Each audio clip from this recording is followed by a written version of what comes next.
इतिहास की सबसे बड़ी खासियत यही है कि वह बार बार इंसान को चेतावनी देता है, लेकिन समाज अक्सर उसे अनसुना कर देता है।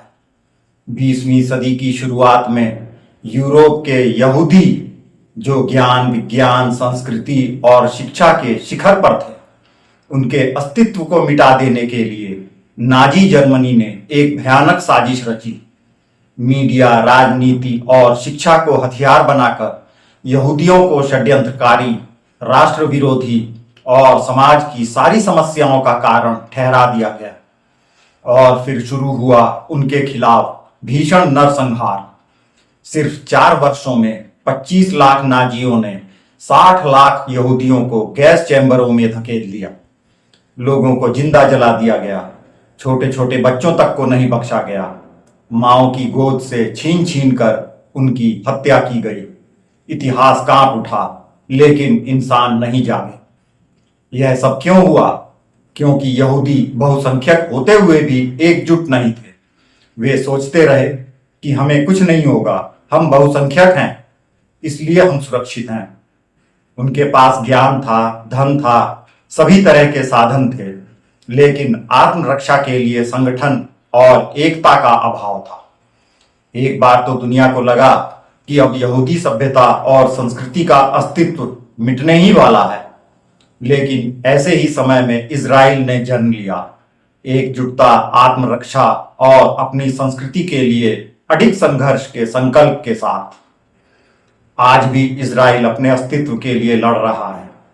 वहां का हर नागरिक, हर युवा, हर महिला देश की सुरक्षा में सहभागी है। अब जरा भारत की ओर देखिए। हिंदू सभ्यता, जिसने हजारों वर्षों तक ज्ञान, संस्कृति, बुद्धिमत्ता और सहिष्णुता की मशाल जलाए रखी, लेकिन हमारा इतिहास गवाह है कि विदेशी आक्रमणकारियों, चाहे वे मुगल रहे हों या अंग्रेज, उन्होंने इसी संस्कृति को मिटाने, सामाजिक ताने बाने को छिन्न भिन्न करने और हिंदू अस्तित्व को ही खत्म कर डालने के लिए हर संभव कोशिश की। फूट डालो और राज करो की नीति, जबरन धर्मांतरण, सांस्कृतिक अपमान और फिर विभाजन, इन सब ने हिंदू समाज को गहरे घाव दिए। 1947 का विभाजन इसका सबसे बड़ा उदाहरण है, जहां धर्म के नाम पर देश बंटा। लाखों हिंदू या तो विस्थापित हुए या निर्दयता के साथ मार डाले गए।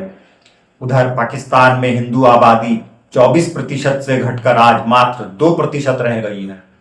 इतिहास की यह विडंबना है कि यहूदी समाज ने अपने अनुभव से सीखा, एकजुट हुआ और आज भी अपने अस्तित्व के लिए एकजुट होकर संघर्ष कर रहा है। और हिंदू समाज इतनी पीड़ा, इतने आघातों के बावजूद आज भी जाति, भाषा, क्षेत्र और विचारधाराओं में बटा हुआ है। कई बार तो अपने ही लोगों के खिलाफ खड़ा दिखाई देता है। सेक्युलरिज्म के नाम पर दुश्मनों का समर्थन करता है। क्या हमने इतिहास से कुछ नहीं सीखा? क्या हम समझ पाए कि असंगठित समाज कितनी जल्दी शिकार बन जाता है? आज भी हिंदू संस्कृति और भारत के खिलाफ साजिशें जारी हैं। लगातार घुसपैठ, दुनिया भर में झूठे नैरेटिव फैलाना, देश की राजनीति में बाहरी हस्तक्षेप और तख्तापलट तक की कोशिशें, ये सब हमारे सामने हैं। कभी घुसपैठिए वोट बैंक बन जाते हैं, कभी अंतर्राष्ट्रीय मंचों पर भारत के खिलाफ झूठे आरोप गढ़े जाते हैं, तो कभी देश के भीतर ही समाज को बांटने की कोशिशें होती हैं। और तो और सनातन की तुलना गंभीर लाइलाज बीमारियों से की जाती है। सनातन के खात्मे के लिए अंतर्राष्ट्रीय सम्मेलन आयोजित होते हैं।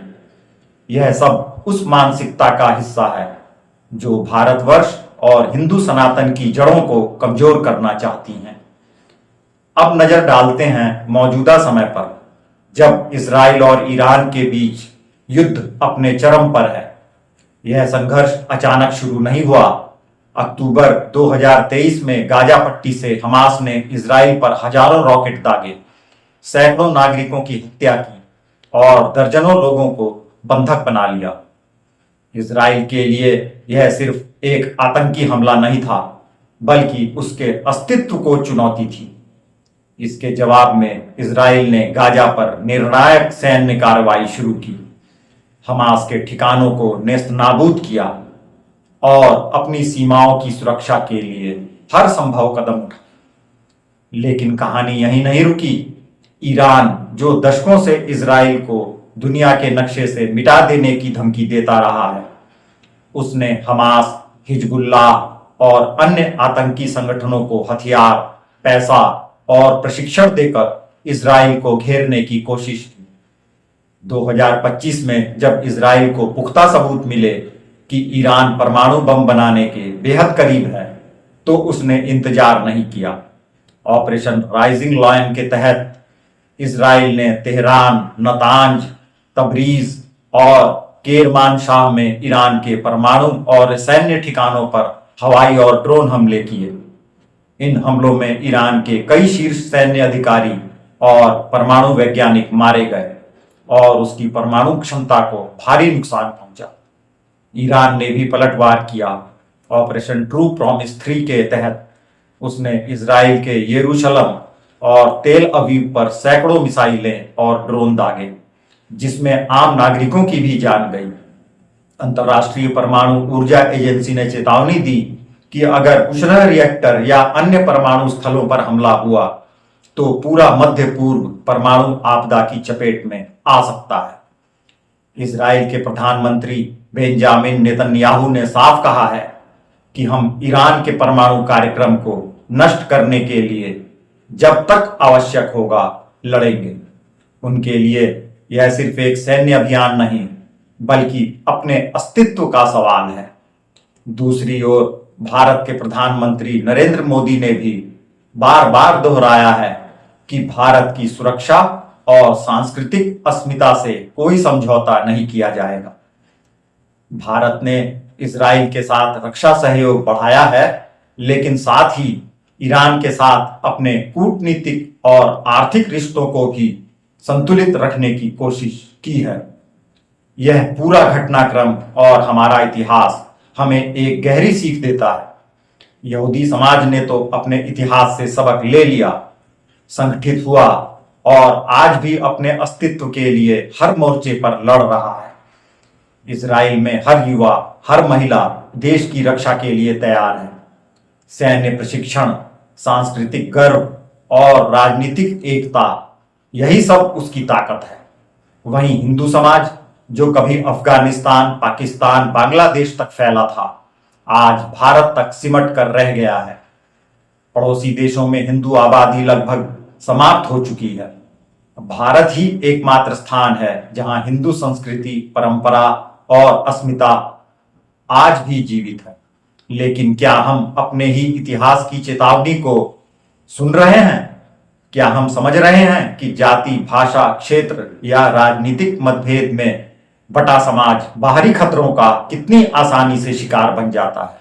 जब जब भारत पर संकट आया, तब तब हिंदू समाज की आपसी फूट ने ही उसे और कमजोर किया। कश्मीरी पंडितों का पलायन, बंगाल और केरल में हिंदू जनसंख्या का गिरना, या फिर पाकिस्तान, बांग्लादेश में हिंदुओं पर अत्याचार, ये सब हमारी आंखों के सामने ही घटित होते रहे हैं। आज भी समय है इजराइल की तरह हमें भी अपनी एकता, आत्मरक्षा और सांस्कृतिक गर्व को प्राथमिकता देनी होगी। शिक्षा के साथ साथ युवाओं को देश रक्षा और नागरिक जिम्मेदारी के लिए तैयार करना होगा। राम मंदिर, महाकुंभ, गीता, रामायण, वेद पुराण और हमारे ज्ञान और बुद्धिमत्ता का प्राचीन खजाना, ये हमारी अस्मिता के प्रतीक हैं। इन्हें कट्टरता कहकर खारिज करना आत्मघाती है। राजनीतिक मतभेद हो सकते हैं, लेकिन राष्ट्रहित सर्वोपरि होना चाहिए। इतिहास केवल घटनाओं का संग्रह नहीं, बल्कि चेतावनी है। जो समाज समय रहते नहीं जागता, वह खुद इतिहास की राख में बदल जाता है। आपको क्या लगता है कि हमारे पास अभी भी इतना समय बचा है कि हम जाग सकें और संगठित होकर देश और सनातन संस्कृति के अस्तित्व की रक्षा के लिए कमर कस सकें? जरूर बताइएगा।